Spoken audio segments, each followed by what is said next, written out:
Welcome officially to the Long Play podcast with Jangara and our clumsy Olango. And this morning we're having our breakfast, and at the same time we just want to discuss what a lovely, phenomenal weekend we all had. Week actually, because the whole of last week was quite something. The whole of last week there was a lot of anticipation for Solfest, which is, a great music festival put together by Sauti, our cherished, loved boy band consisting of 4 individuals: Fancy Fingers, Chimano, Bien, and Savara, and they made something really magical this past weekend, and we just want to have our breakfast as we discuss this, and just also share what creatives can learn from that experience. How was your experience? Guys, it was nothing short of magical. That's what I would say. I would say it was very inspiring, very motivational, and the energy was mad. Nobody can explain it to you unless you were there. But I feel like, just based off of what people are saying online, other people who also weren't there can now start to feel that something really big did happen that day.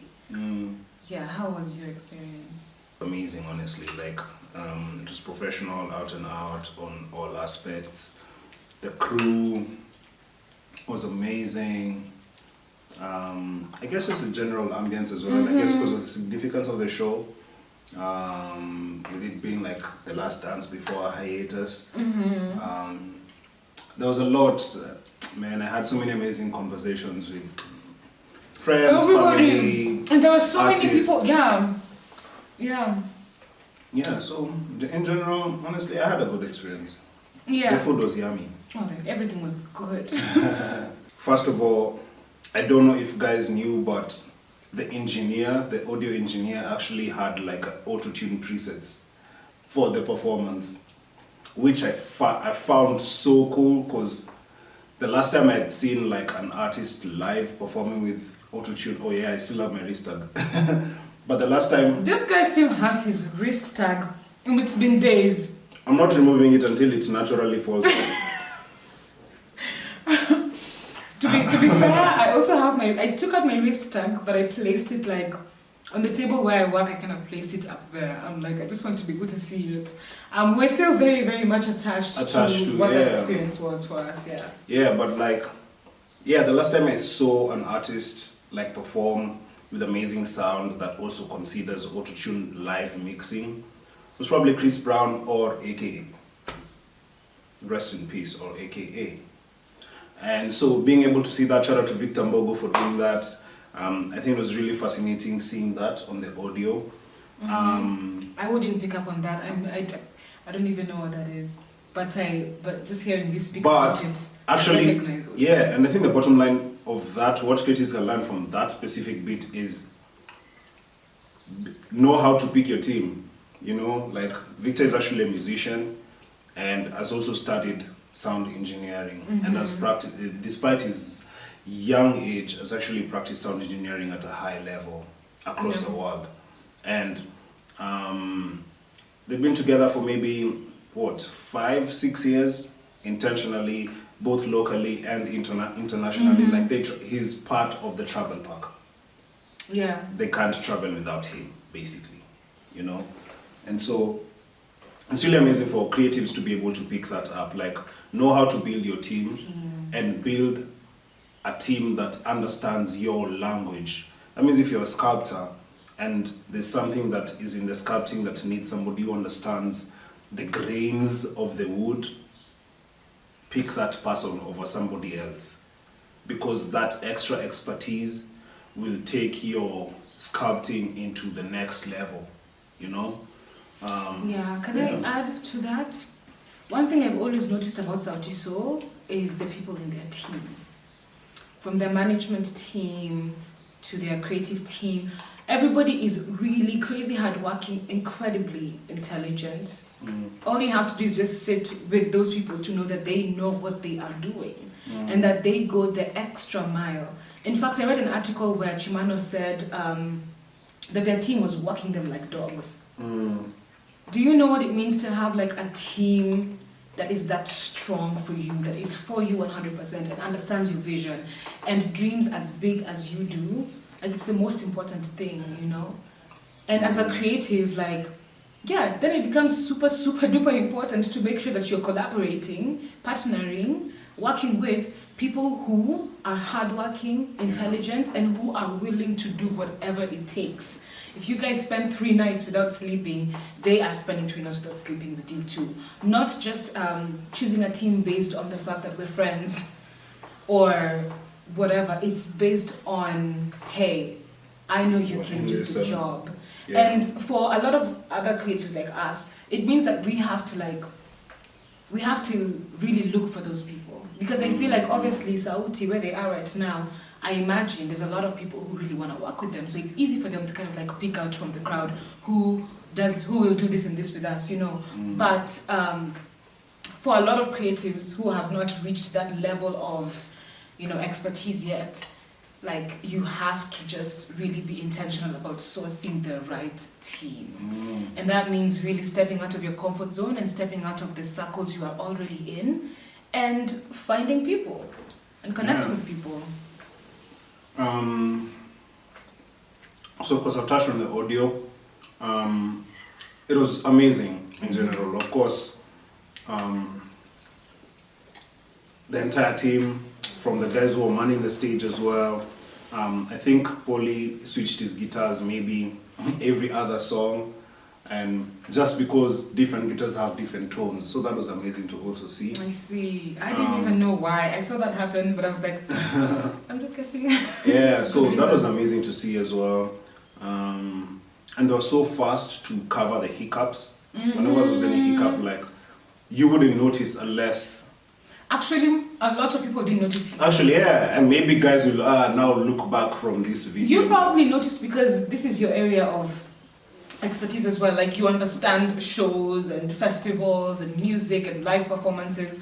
I noticed as well, simply because I've been with you for a while, so like I now know how to notice some few glitches here and there.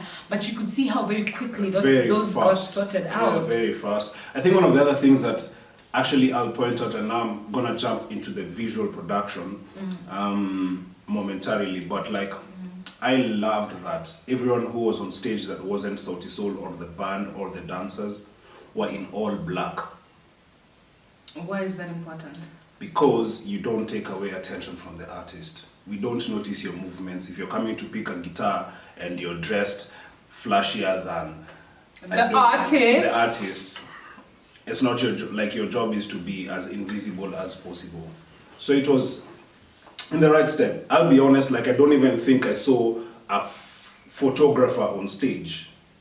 It's so normal. Oh my goodness, yeah, true. Yeah, it's so normal to see in Kenya. It's so normal to see the stage. Photographers feel. The stage is packed on one side with industry players, on another side with photographers and videographers all wearing. I mean, shout out to all you content creators. I know you're doing it out of love and you want to capture the moments, but it was so amazing to see that everyone who was on stage who wasn't performing was in all black, and they were there for just the thing that I meant to do, and they left. And they left really quickly. I think the stage was also designed for these content creators as well, so that they wouldn't get on top of the stage. Because after the stage, immediately after the stage, there was this like space that was, there was like a bit of a pit where photographers could take photos from, and a few people could stand at, but not too many people. It wasn't packed. And there was, of course, a large camera there moving as well on rails. And then at the very back, there was this dark space, like the front of the back of the artist, there was this kind of black space basically, where even if a photographer was there, you wouldn't actually see them from the audience. You wouldn't see them, but photos were taken from the back. You wouldn't remember seeing a photographer taking those photos. And so that's the thing. Like, I liked that so much because, man. Because you don't like it when I don't like it when I see. I personally don't like it when I see the stage so full with people who aren't the acts. People who have shown up on the day of the gig. I mean, again, I respect that you have to document, but like also respects the production, you know? Respect the performance. Respect the performance, respect that it can be turned into amazing content and be an amazing revenue generator by itself. Yep.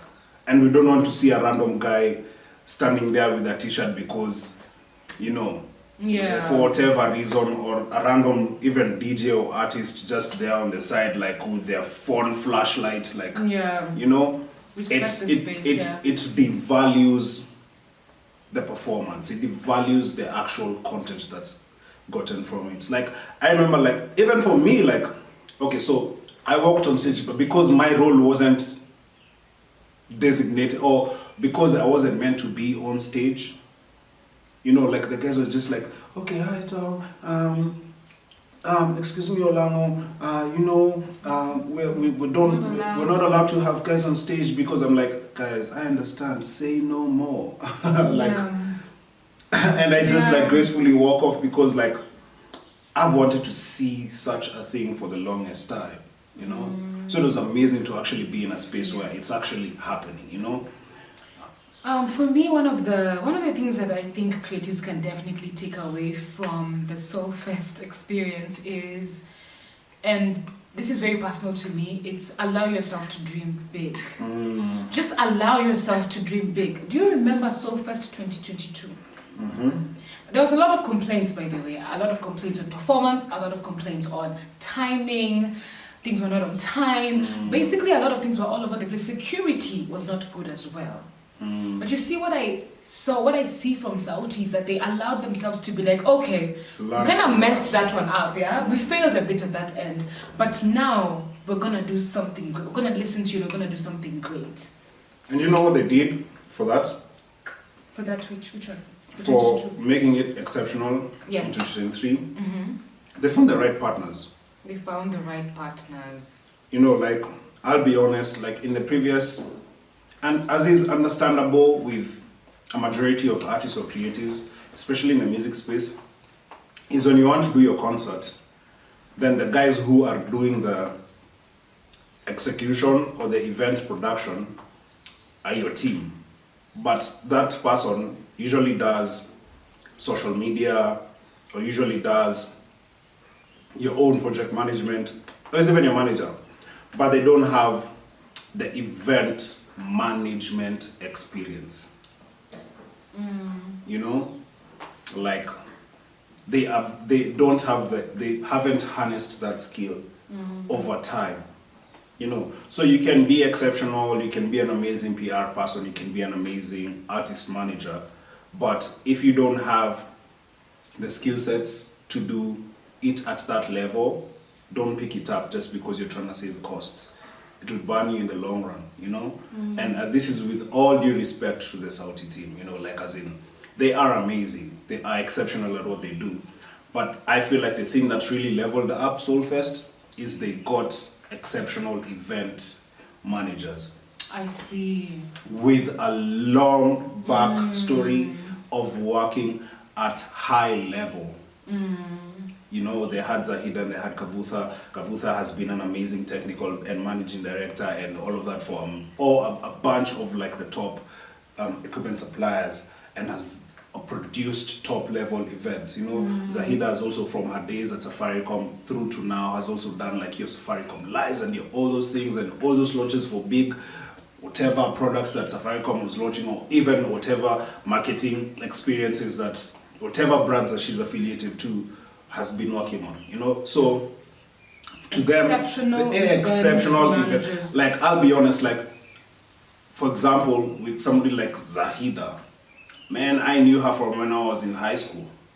And I met her at an event. You should tell them who Zahida is. She was one of the event producers for this Solfest. Yeah. You know, but like, I met her when I was like super young at an event space.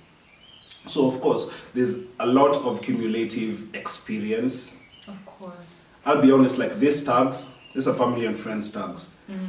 These tags, like, on the Thursday gig backstage, it was like, okay, cool, we need to control who is able to access the, where Sauti Even the is. backstage area has, yeah. There was tags. So Zaida just walked by, hey, Raya, that's simple. We just get tags for Family and friends. Like as in, no brainer. And I feel like that sets also like it sets the tone on the level of your production. Getting the right partners. Of course, on the technical end, they also had amazing partners. Stage Pass did amazing with the setup. Like the screens were amazing. I remember, and especially, because like you and I actually walked on to their first stage rehearsal, which was actually in October. Stage like with the stage. Oh, that was the first one. Because they set it up that day. Oh, I see. And this was mid-October, guys. Like. Oh yes, I do remember that. They set up the stage as we experienced it from mid-October. And so also technical. And they have been practicing for very long with the stage as is. Not at a rehearsal space. Yeah. But with the stage as is, then you know how to move around, you know how to document, you know who goes where, how to enter, how to exit, like as in it's intentional. Yeah. So yeah, shout out to the technical partners as well, because then they were able to also set up well beforehand to actually execute. You know? It was really wonderfully done, honestly. When it comes to our own things that we do, are we thinking higher levels? Like you always encourage me, like just think about how big it could be. Like whatever idea I come with, he's like, think about how big it could be. But I've always been the kind of person to think, I gotta start small. So let me start like this and then like this. But there's a danger to that, which is you can't stay in the small thinking space where you're like, nanza kidogo, nanza too, like just a little bit. But when you just allow yourself to just give yourself permission to just dream big, because I feel like Sauti gave themselves permission, and they've been doing this very often, giving themselves permission to think big. And that thing, it comes with some level of confidence. It sounds like such an easy thing to say, think big. Do you remember all those people who read Think Big in school? Are you thinking big now, by the way? Because there's something to do with your confidence, with your mindset. Because we are in a country where majority, and I'm so sorry to say this, but it is the truth, majority of our artists don't do so much when they go on stage. They might do a lot in the production of their music, based on, the lyrics, or based on the beats, whatever, fire beats, great lyrics. But when they come on stage, we, Kenyan audiences, I'm so sorry to say this, but we're very used to mediocre performances. We're used to artists who come on stage high out of their mind.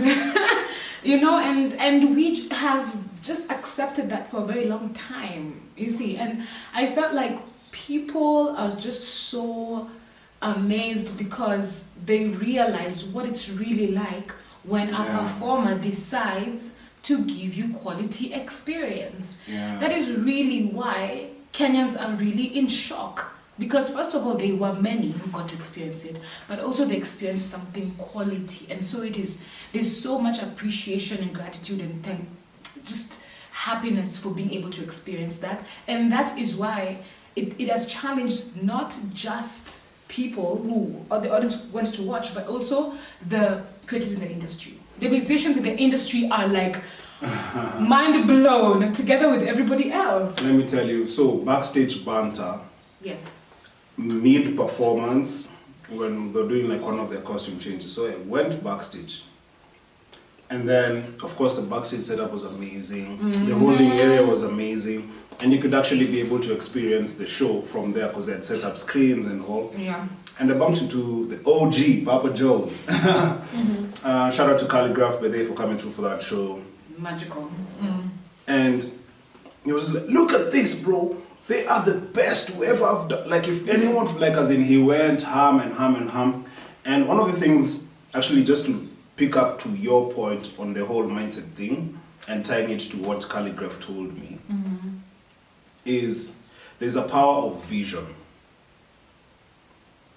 So think big. after you've thought it big, how big it can be, think even bigger. Let that be your vision. What you have to differentiate is the journey to get to your vision. It's not instantaneous. Absolutely.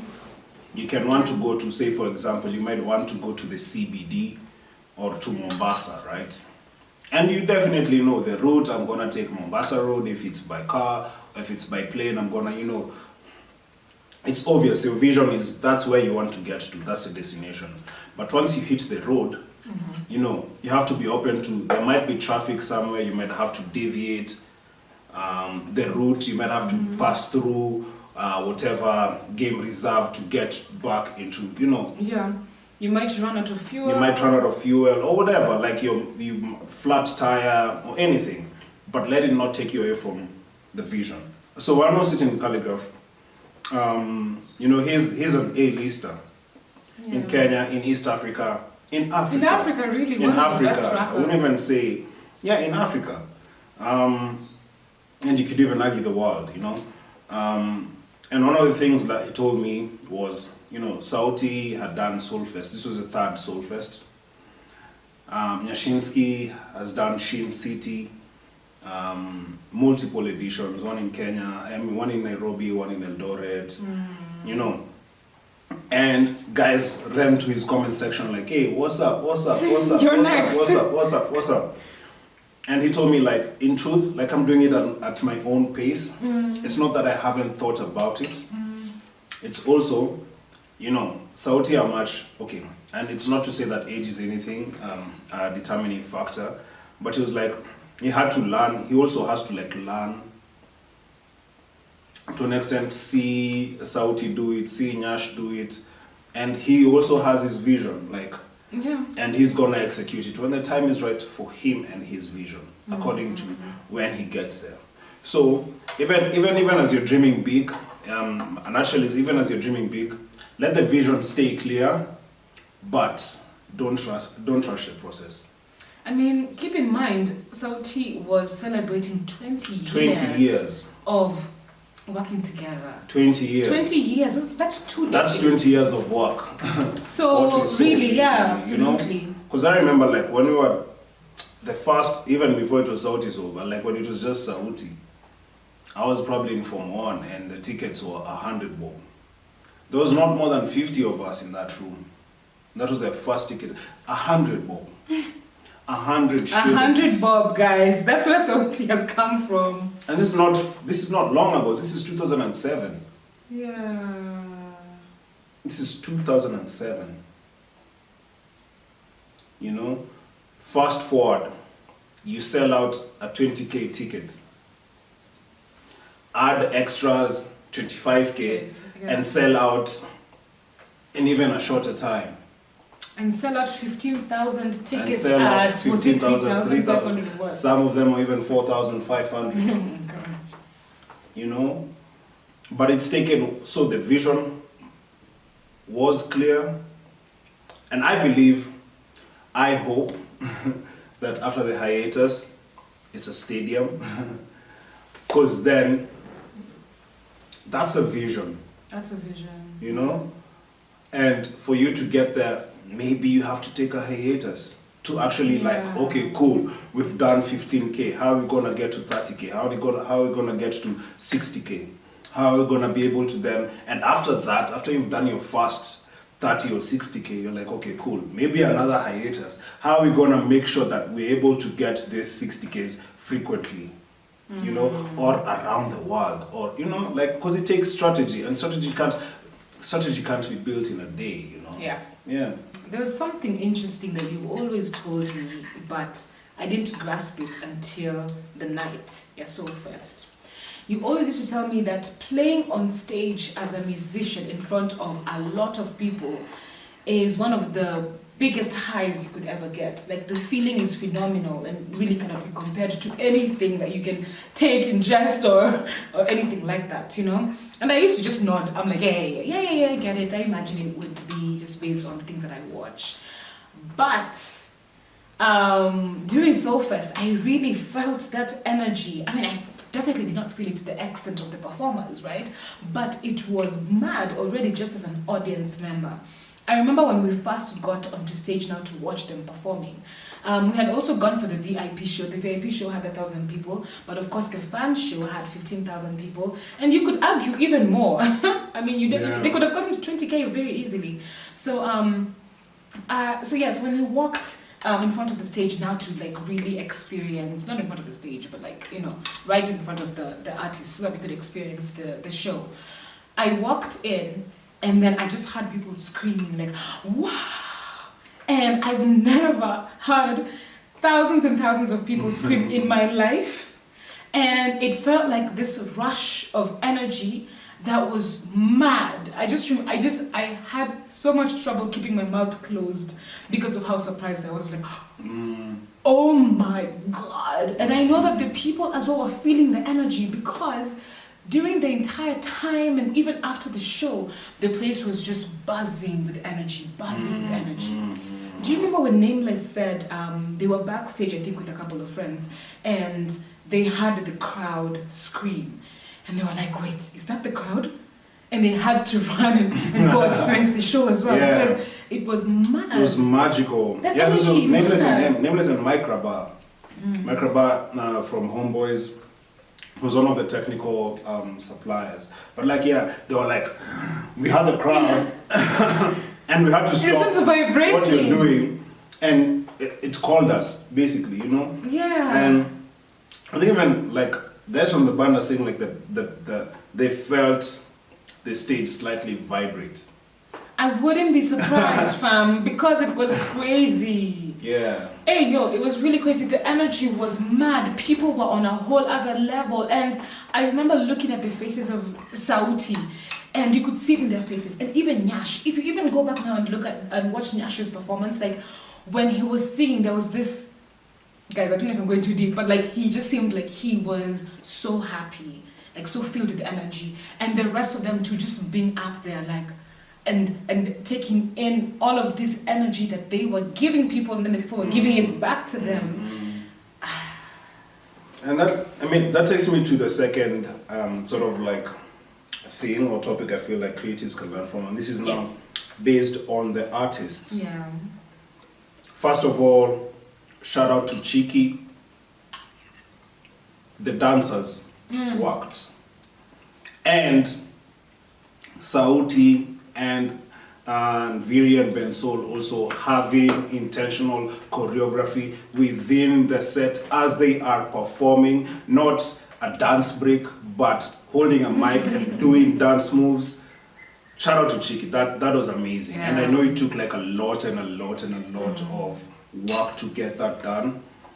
The second creatives that I want to shout out, I mean, first of all, the lesson for creatives from there is, again, of course, get exceptional people to work with, and to also be ready to put in the work. Be exceptional. I mean, because exceptional people attract exceptional people. That's how it works. So you have to be exceptional in what you are doing. Yeah. And these people will just naturally gravitate to you, or you will notice them and they will notice you, and then you will just come together and create magic. Yeah. And in truth, like, I've tried running up a hill while singing just to push my vocal cords and adequate that to doing intense physical activity while performing and not missing a note, and us not feeling like you're short of breath. So it takes work and like dedicated work. It could be you're doing that for just 20 seconds, but for you to get that 20 seconds spot on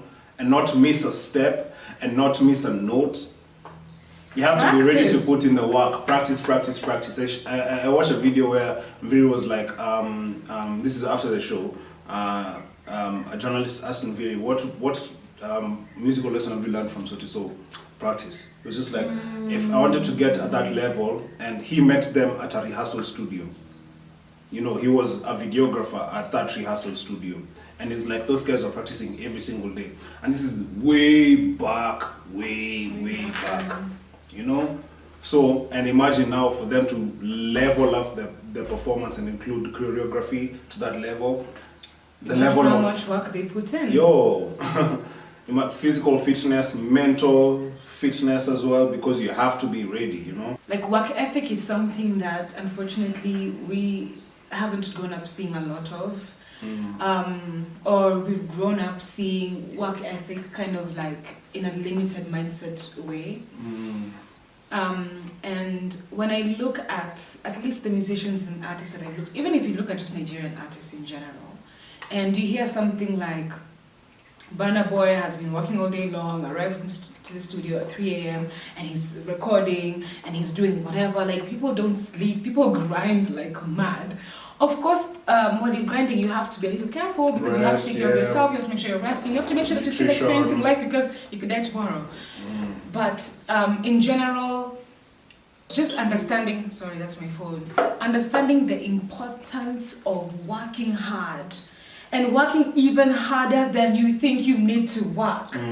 That is just on a whole other level. You know, I feel like I'm at a loss for words when it comes to this, because you can see the effort that was put in. And people were overwhelmed by just how beautiful it was, just because of the effort that was put in. To put yourself in a place where you're giving that much effort, you're giving so much of yourself to something. Think about yourself right now, like, what are you giving yourself to the most? What have you given to the point where you could almost break? And even when you thought you could break, you didn't break. You still had more to give. Like, what is that thing? Because people recognize effort and hard work and appreciate it. And my cousin was also telling me, she was at the show as well. She told me she's so motivated to grind. She's like, oh my goodness, I'm so motivated. And I told her, I'm so motivated as well. And I remember you got so motivated as well. And I felt that it's because that is what we saw. Apart from the lights and the beautiful things and the great music, we saw hard work. And we got inspired to do hard work. And, you know, with purpose and reason. That's true. I think for me, one of the other things under the artist category that I'd like to shout out, the stylists and costume designers. Yes. Lady Mandy, we see you. Yeah, Amanda, shout out to you. Yeah, shout out to you. Babu, shout out to you. You guys were working so hard. I could see you guys at the stage. Oh my goodness. People were working so hard and pushing boundaries, and look what you did. You know, like literally, it was so meticulous, you know, from the general color palettes, the band, the dancers. Of course, again, it goes back to work with exceptional talent. That's a constant for all the places that we, all the things that we'll touch on today. Work with exceptional talents. Work with other people as well. Collaborations and partnerships are so important to understand that working as a team is important. For us, it did take us a while to realize that working on this podcast together is what is best, you know. And looking at Sauti, you see why it's important to work together. First of all, the other day we were talking about how one of the reasons why Sauti has been really able to make it this far is because they are four spectacular, very talented, intelligent beings. They are four of them, and so it's like you're working together, and and all of you are doing the most. Of course, you're gonna go further than one person who's all of those things. And even it doesn't mean that all artists should be in a band. It just means the togetherness, the power of working together. And I think even just to, I guess, even give a little more intel. Yeah. Now that we've talked about costume design, Babu started working with them maybe 9 years ago. And when they did the Live and Die in Africa countrywide tour, they were in debt. They don't speak about it, but it's true. They were in debt just because of the logistical nightmare that it was. So it meant guys like Babu weren't paid for a very long time. But they've stuck through. He stuck through, and of course he's been able to not only, you know, style them for the last dance, but like in truth, he's become a celebrity stylist because of working with Sauti Soul. True. You know, so this is for other creatives who, if you have a vision and you meet another creative who also has a very strong and powerful vision, and you feel like you can work together. Patience. Yeah. Patience is a virtue. Patience is a virtue. And it'll always pay tenfold, you know? Because I'd imagine for them to have done that level of styling, have that much wardrobe change. Wow. I mean, guys, it was amazing, you know? Yeah. And yeah, so that's that. Like, flowers to the styling and costume team. Yes. You guys did amazing, you know? Oh my goodness. And I hope they're gonna make a documentary or a full video out of it this, and credit all of these people so that we can see sure all of these people who were involved in making this happen, you know. Back to the energy thing that I was telling you about. Now, being in a space where you're watching Sauti Soul perform and everybody just loves them so much and everybody's singing along, it's like this big large choir. Hearing everybody sing these songs that are about love, that are about Africa and the love for just being African, you could feel the energy was a very proud to be African energy, a hardworking energy, inspired, love, gratitude. There was a lot of like very positive feelings. And even at the end of the show, you could just feel the air was vibrating with all of these emotions. It was even easier to bond with people. Like you just have a conversation with people and the conversation just flows because all of you are vibrating on this beautiful vibration. And it hit me that as an audience or just any creative or anybody really, it makes sense to really think about whose shows you are attending. Shows of this magnitude do have a lot of energy. And now I understand why we hear like crazy stories from like other countries where there was huge musical performance and people acted crazy and rowdy or people were acting in a particular way. I'm starting to understand energy, that kind of energy and the kind of energy that can be in a space because of the music, which now has led me to a place where I want to be careful like what kind of concerts or what kind of spaces I want to expose myself to. Because when I was there, I felt what that power is, like how strong that can feel. And what an impact that has on us, even days after it's gone, and even months. Who knows how we're going to be feeling next year, you know? So because music basically has so much power. Because something like that has so much power, you have to be careful what you're exposing yourself to. Yeah. But I don't know if that's something that artists can take away from it, but it's just something that I felt really strongly about. Like, you just have to be careful where you expose yourself to, you know. Yeah, and I guess even the music that you write, you know. To that effect, I'll also just like shout out to the actual musical team that was on stage. The band, Aaron Rimbuyi on keys, Amani on drums, Benja on second electric, Ivan Mtungi Groove Master on bass, the BGVs, guys who've actually, shout out to Jockey, shout out to Manasseh Shalom, Lisa. I mean, you say Lisa when I say Shalom. So it's but Manasseh Shalom, Kendi, Matt, you know, like, y'all did amazing.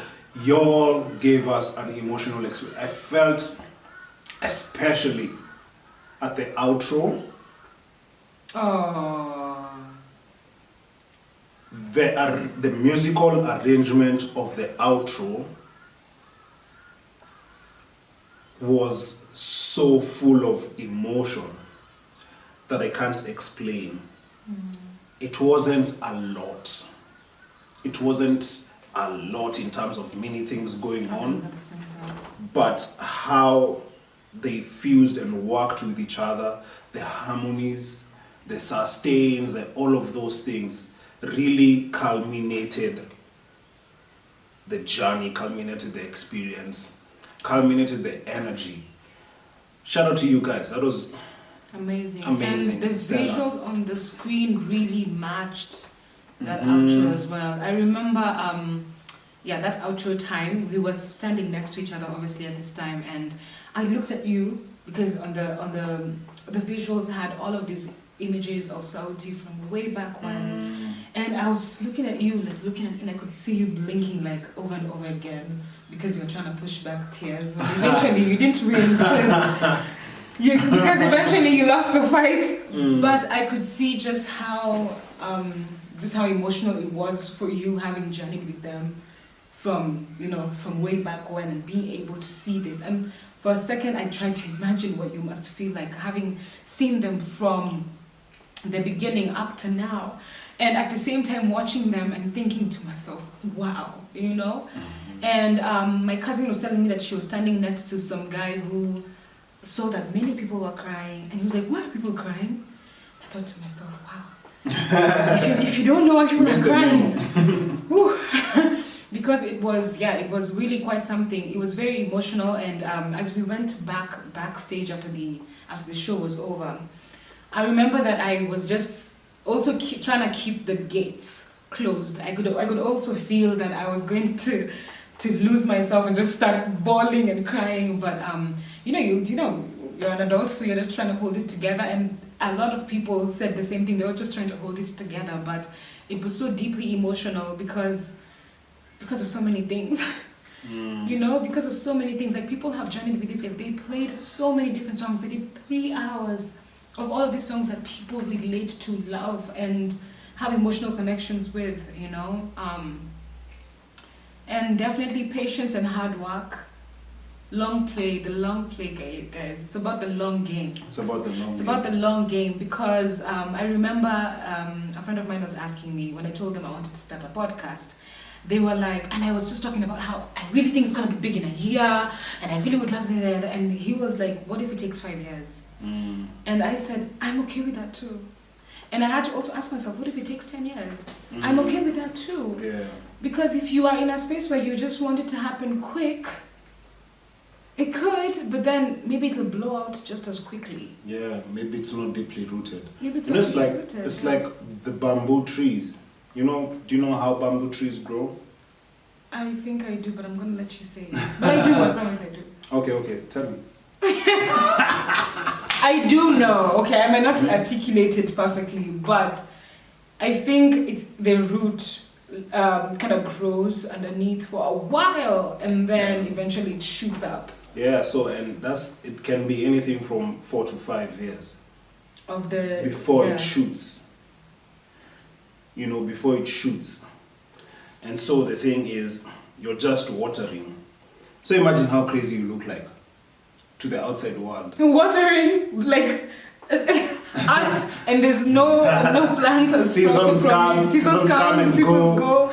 Guys are just like, this person, what are they doing? We need to take that person. That's why it doesn't matter what other people think about your dream. If you have a clear vision, and when it finally shoots, it's literally like, it doesn't like go seedling stage. It just when it finally shoots, it looks like an overnight success. It does. But like, it's work, intentional work for time. Yeah. And having the vision clear in such a way that you're not stopping. You can't slow down. You can rest, but you're not stopping because the vision is clear. Yeah. Again, I think I'm just gonna say this again. I feel like Sauti's vision wasn't 15,000, or it's not 15,000. I know it's a stadium, so I believe that this hiatus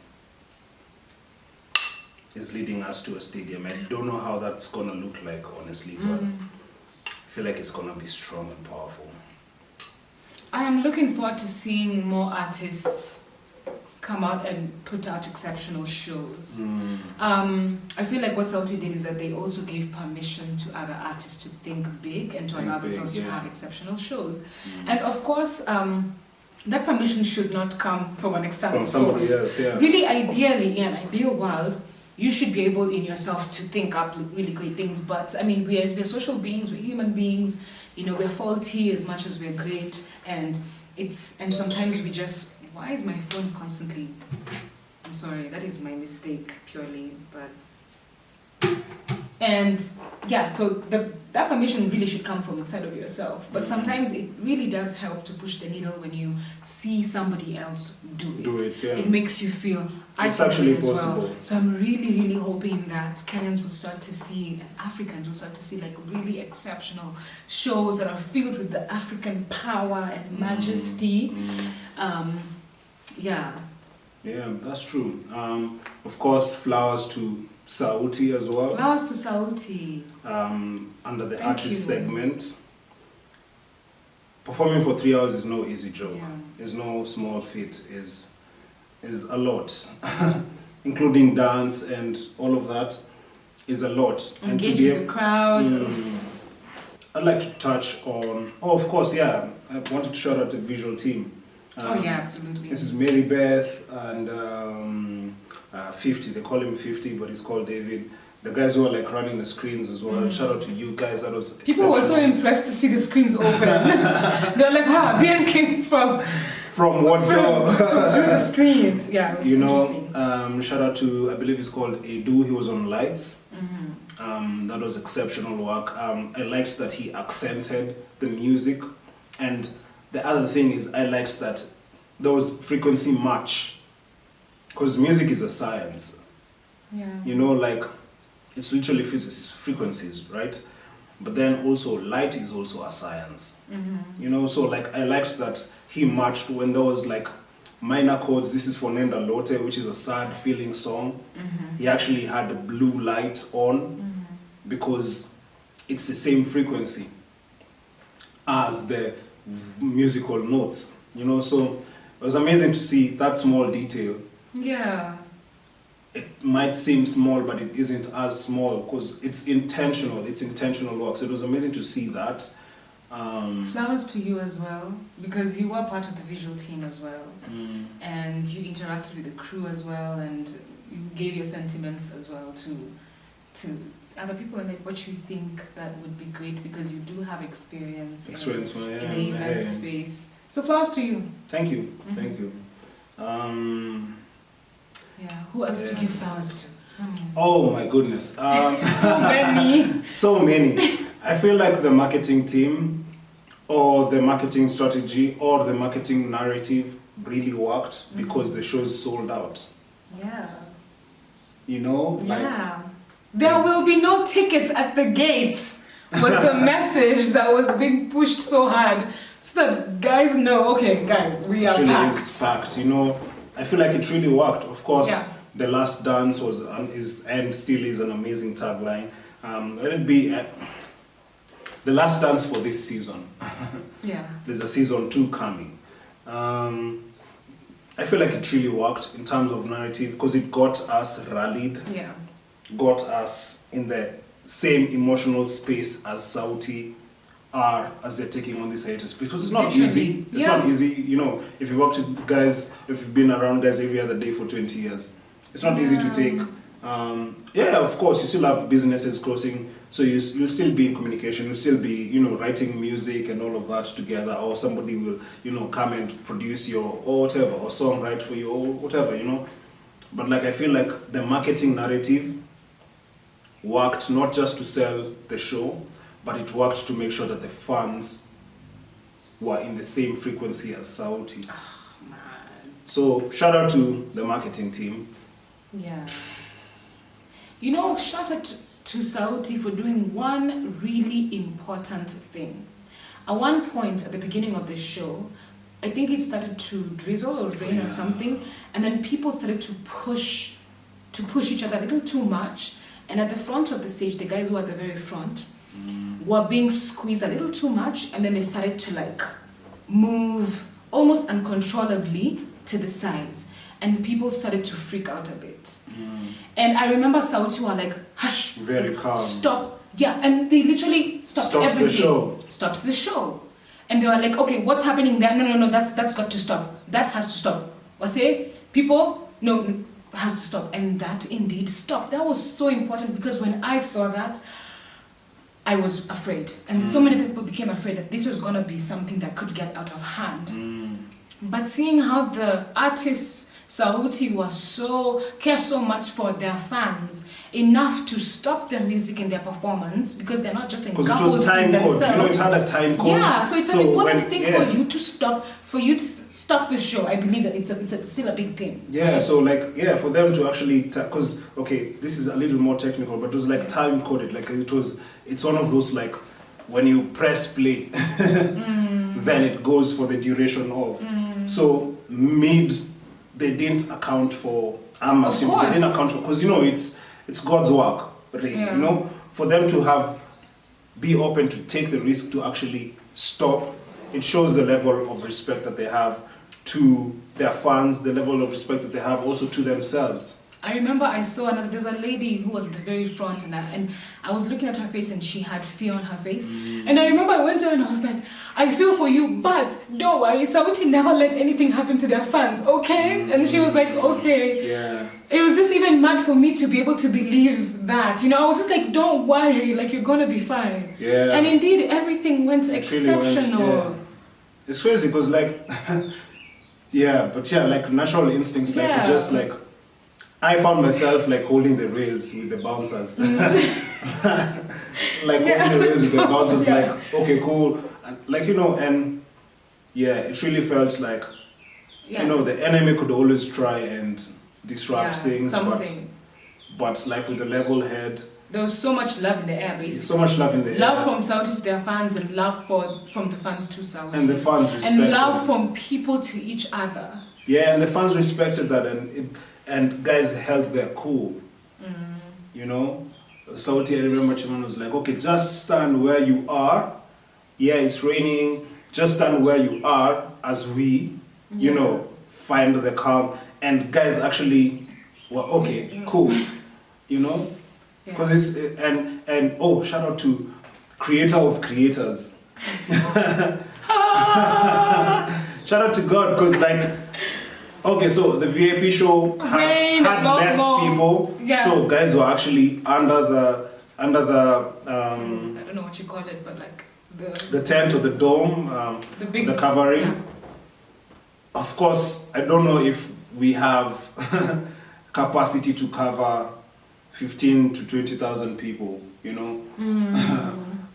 as a country or technical providers yet, because we don't have performance domes, but I deviate.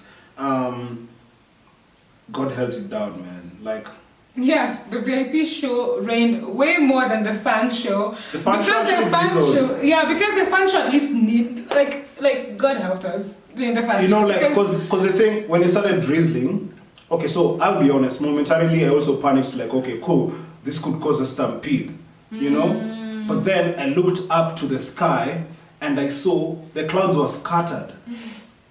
So I was like, this is definitely, it didn't even last 2 minutes. Yeah. This is definitely passing. And from the look of things, like, because I could see the sky, like there was no clouds, like I could see the sky. I was like, okay, cool. There's not gonna be any rain tonight, like for sure. We're gonna be okay. We're gonna be okay, And shout out to God, man. Like, you came through. Oh my goodness. Other people who deserve flowers, and they don't usually get it as much. The guys who handle the operations. And of course, I know we talked about Kavutha, I know we talked about Zahida. There were so many guys who behind the scenes were moving. These guys like Biggie, who I believe was stage managing, Essie, Baraka. I could go on, Akisa. I could go on and on and on and on to, even the guys at the gates, like literally. Look, I remember when we were waiting outside for, so when we went for the Thursday show, we went in a different car to the one that we went with on Saturday. Yeah. So we didn't have the car pass on this other car. Yes. But I remember like a security guard coming and like, we were already like, hey, we're just waiting for the car pass, but he's like, nimekuja tu kuangalia, and smiling at us. After security, walikuwa in good moods. And smiling at us like, yeah, we're just checking on you to see that you're okay, And even as we were entering through, like, the guys were even like verifying, the security were verifying the tags, they're like, like making banter, like jokes, like. Something else I remember is the bouncers singing along. I could see that it was a genuine struggle for them to continue staying stand. It was genuinely a struggle because you could just see them being like, at some moment they lost it. They're like, if you looked at the security, 1 or 2, if you were just attentive and looking at people, they're like, the dancing, and then they're like, okay, back to work. But the groove was just so good that they just couldn't help it. True. So shout out to everyone. Like, man, I believe his name is Brian. who was doing catering backstage. Like his company was doing catering backstage. I hope I got his name right. But he was super hospitable. Like the food was exceptional. I believe there's even like a video of me trending on Twitter. Yes. Of you eating. I did not while eat at like next to all. the stage. Oh my goodness, it was so amazing. I only had like kidogo fruits now, but I was just too excited. Have you been too excited that you can't eat? Yeah. But yeah, it was amazing. Like hospitality was also great. The food was great. There was no short supply of even things like water, even party cups. Oh my goodness, yeah. You know, like, or even on Thursday when it started raining, like there was umbrellas. Yeah. Actually, there was like a lot of like here, there's take a lot of umbrellas. thought You know, that was put into it. Yeah. And that was really great. To the guys who printed the tags, to the guys the tailors who made everything, to the guys who did the art installations. I've seen so many people who took pictures like at the sort of like designated photo booths. I did. Shout out to all these people who did like. I'm jealous of all of you guys who did because I missed that. Because there's like 200 people in it, you know, and in the crew, you know, in the larger crew. Shout out to all of you, the guys who did the setup, the guys who the riggers, like. Yeah. You all did amazing, man. Like you all did top work. Like it felt like a festival. I'm definitely praying that this experience gives birth to so many more experiences like those. I'd love for us, like 2 years, to be discussing so many other different artists and different creatives doing exceptional things. That is really like, I believe it's even Sauti's prayer. I don't think that they just want to be the only ones. We the rest of us have to push ourselves up as well. I feel like it's actually headed there. Yeah, I feel like just because okay, before we went for the show on Saturday, for example, like we were actually right here with another set of artists. We were here with Kinoti and we were talking about his plans for future shows, you know, and I think, as we've been saying, it's all about intentionality, you know. So to see even the guys who are starting their careers now being so intentional to, okay, cool, how do we plan for how the show is gonna look like in freaking 2025, you know? It's amazing to see. And even after the show, I remember again, when we were with Microbar and Nameless, and how they were all just like really talking about, okay, cool, this has really done the thing, you know, like as in Mike just being like, okay, man, years and years of trial and error, to actually see it, to actually be able to see it happen.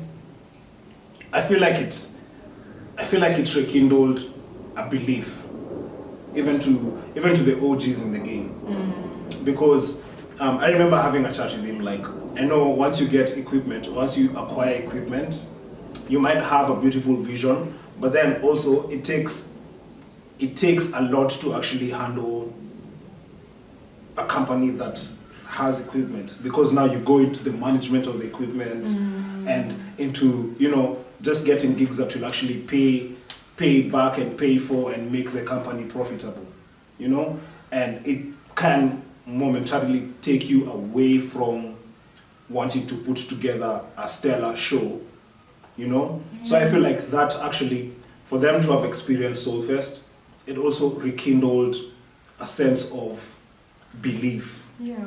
You know, because like I'm being honest, like I remember Mike and Nameless just being like, yeah, man, so many years of trial, and we are seeing it happen.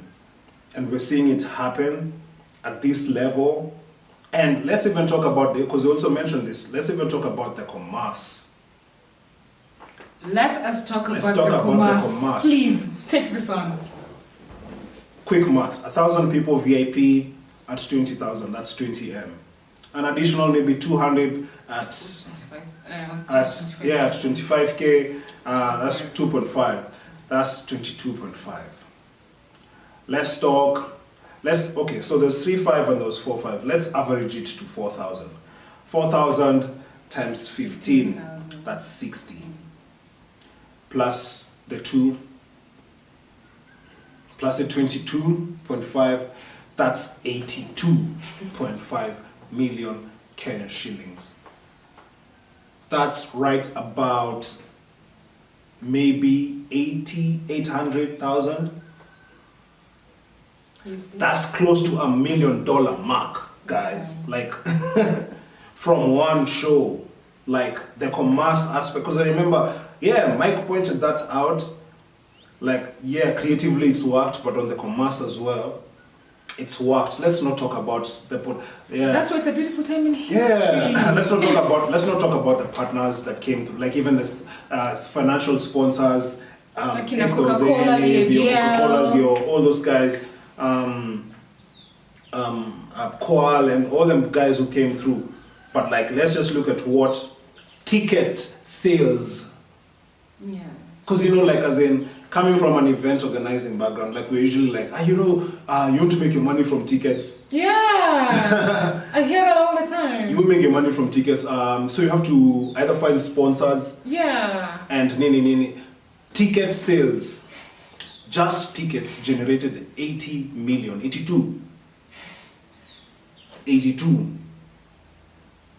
million Kenya shillings. Tickets. We haven't talked about all the other, and the content was documented beautifully. So that's also another revenue stream I'm sure will be explored. Yeah. So give or take, Netflix buys for even, I don't know, 5 million. Give or take. Give or take, 5 million. Guys, like, I remember Nyash rapped, Nyash and Femi One have this song out where they're like, dreams of Kushika meter USD. Guys, that dream feels so near now. Yeah. Like, I know Nyash can, and now I'm like, for sure, Nyash atashika yo meter USD. I'm sure Femi One atashika yo meter USD. I'm sure all the other artists who actually have those dreams. I'm sure when it's a shikeo meter. Yeah, pia unaweza shika hiyo meter. Hata kama yo si Nyash, hata kama yo si Nameless, hata kama yo si Sauti. There's literally a painter friend of ours who we're hopefully going to bring on the show. Who, during one night, it was an event, and her paintings were being showcased. And she literally sold 450K. Yeah, by the time we were leaving. So it's possible, and she's like 19. Yeah, most of these things are mindset. You really have to. The only way to figure out is if you believe that indeed you are able to reach that place. Yeah. Because then now your mind just thinks about all the ways to make it happen. Guys, okay, now that I'm thinking about it, if they've been able to generate close to $1 million from ticket sales, do you know how much the A-listers charge for a show? Worldwide, your Kendricks and your Beyoncés and they average that amount. They average right around $1 million USD. Guys. Well, to be honest, with this last Solfest experience, Sauti have indeed taken themselves all the way up to that's another level. What? Yeah. Now that I've looked at the commerce as well, I'm like, okay. Like, legit. Wow. Yeah. You can still, man. It's something else. Wow. I think it just shows that it's possible. It just shows that it's possible. It really. That's the important part. Honestly, for me, that's the part that I'm really getting from that experience, is that anything is possible if you just put your mind to it. It sounds like one of those things that people say all the time, everything is possible when you put your mind to it. But if you really soak yourself in the possibility of what you can achieve in your own life, and you start to actually believe it, when you're open about your own limitations and how you've limited yourself in the past, and just start to believe that you really can, things really, I believe, doors start to open. Yeah, and you start to behave differently because, of course, believing that you can do so much more also comes with a change. A change, there's a cost to it. A change in mindset, and there's a readiness to work. Change in approach, and a readiness to learn. All in all. Yeah. All in all. I'll update you guys. when you get a tag out. And when I get the tag out. When you're sleeping. No. I'll feel it. Don't No, I can't do that to you, luckily. But yeah, I think, and it's just, yeah, for all and especially, guys, they did it as independent artists. Let's also point that out. Yeah. As independent artists. I think, especially in Kenya, because we don't have any record label that we can actually go to and say like, okay, cool, they're gonna like invest millions of dollars in you or anything. Facts, Yeah. We're all predominantly independent, right? We might have like contracts with agencies and all of that to sort of like secure us gigs here and there, but we're all predominantly independent. So I feel like the lesson, man, you can be able to do it. You can be able to do it. You can be able to create a structure. You can be able to create a team. You can be able to dream even bigger than Sauti and Solfest. Yeah. And it will come to life. Be ready to put in the work. Be ready to put in the patience. Be ready to give in the love. Be ready to make the art exceptional. Be ready to learn. And, you'll just see your dream come true. Yeah. Expose yourself, like, honestly, just expose yourself. Go to other places. Even if you don't have that much money, save up a little, travel to some other country, connect with creators in those countries, see how people are working. Be open to asking for help. Anybody you have connections to, just reach out and ask for help, whether it's to learn something, whether it's whatever it is, just like really put yourself out there, really work on yourself. If you need therapy, go for therapy. If you can't afford therapy, self-therapy is now becoming a thing. Like, there's honestly, on guided therapy YouTube, online, yeah. And even, there is. And you can find ways to deal with any insecurities or self-confidence issues that you might have that might be stopping you from really allowing yourself to embrace your power. So really, really just push yourself and expose yourself to different circles. Because everybody who saw Solfest, I can guarantee you, isn't thinking the same. Yeah. Because you saw something bigger than what you've been seeing. So you can take that as I need to see things bigger than me. The more that you expose yourself to bigger things, the more that you will start to think big as well, So, gosh, guys, we are so inspired, as you can tell, and we are just so grateful to having experienced Solfest. And as creatives, and we really love creatives in our country and in Africa. We love creatives in general, because creating is just... Magical. It's a power, it's magical. And so it's your first nature. Really, really. And so we just believe that your creativity should take center place in your life, and it should inspire other people as well, and should give you their best life and give other people their best life too. So I think we would love to continue talking on and on and on and on and on, because we love how talking about this makes us feel. But we do have to say goodbye. Yeah. Goodbye. Please let us know if you attended Solfest, if you did not, just how it makes you feel. And yeah, let's see how that goes. Yeah. Peace. Bye. Continue doing what you're doing. Be exceptional. Bye. Bye.